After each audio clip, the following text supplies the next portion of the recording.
day in my life as a full-time mom with my 4 kids.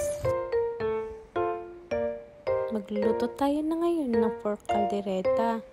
Mabilis ang luto lang ito at na-marinate na to ng 1 oras sa toyo, paminta, asin at kalamansi.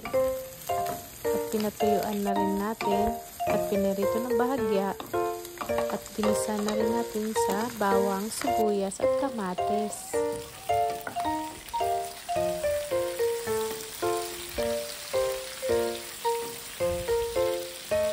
Konting bawang lang ang nilagay ko dyan kasi na-marinate ko na rin siya kanina ng maraming bawang. At nilagay na rin natin ang ating marinated sauce. At kinisa na rin natin sa tomato paste. Isa lang. At tansya-tansya lang ang dami ng tomato paste. Depende na rin sa inyo yun. Kasi pag nabdamihan na lagay, medyo maasim na rin.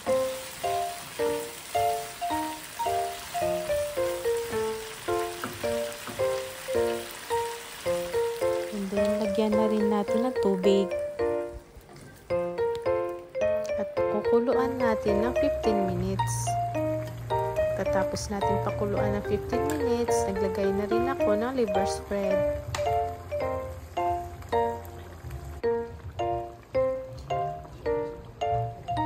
At sunod ang pickles. Tansya-tansya na lang din ang paglagay ng pickles. At optional na lang din yan, depende sa inyo kung naglalagay kayo ng pickles. At ang peanut butter. Sunod, ang olives. 2 kutsarang olives lang ang nilagay ko. And then, ang ating green peas. Halo-halo lang.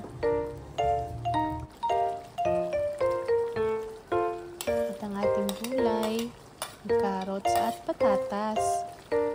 Nakalimutan ko rin pala videohan paglagay ko ng aking pampalasang asin at paminta at konting seasoning, at naglagay na rin pala ako ng konting cheese pambalansin ng kanyang linamnam.